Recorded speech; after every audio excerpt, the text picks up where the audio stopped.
Abdallah al-Omari left Syria in 2012.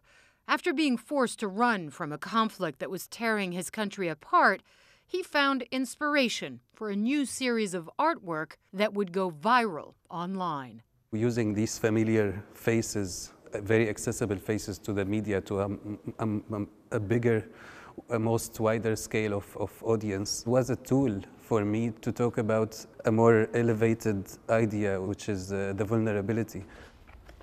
His work, titled The Vulnerability Series, depicts refugees and people in desperate situations, but with a major twist. He paints in the faces of world leaders. My personal experience as a beginning of being exiled and being a refugee. That was the beginning. I had the anger and the frustration that anyone would have in this situation. Omari claimed asylum in Belgium and now works from a studio in Brussels. I particularly like the one of Donald Trump because he's holding a small girl and he's got a mat kind of rolled up on his back, and he's holding a picture, like some refugees sometimes when they hold up a picture of their family to say, this is the family I left behind, these are the people I've lost. And the picture he's holding up is inspired by one of your family, old family photos. Yes, a black and white family photo I had. There was this moment, like almost a transition from the anger I had towards something more powerful, which is the impact of vulnerability, that I started feeling empathy towards these characters that absolutely don't need our empathy.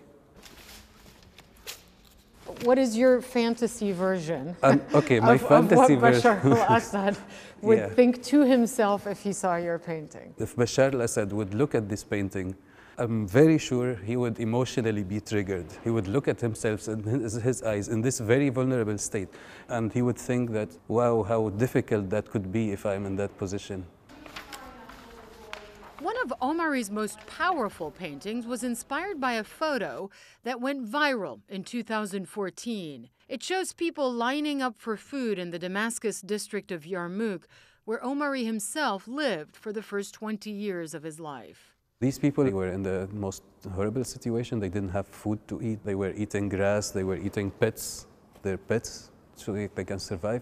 It was the most apocalyptic image that you could see, that you wouldn't imagine this could happen in reality in the world. And so then you put all these leaders in that group. Is it satisfying sometimes to see them suffer? Absolutely. You would feel satisfied at some point, but just the layer underneath is the most important for me, which is realizing the connection that you would suddenly have with this face.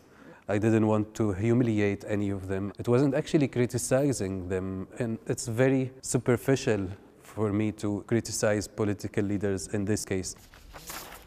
One of Omari's current projects is a work he calls The Boat, a painting of a refugee boat crammed full of people. But look closer and you notice a difference: the faces of Vladimir Putin, Theresa May, or Benjamin Netanyahu. The piece is being moved from gallery to gallery around the world, and Omari constantly updates with the faces of new world leaders. The idea is to point out that the political leaders are always changing, so the power is being inherited with the problems just being passed from one political leader to the other. Omari's art, he says, will continue as long as the world's problems persist. Hala Garani, CNN, Brussels.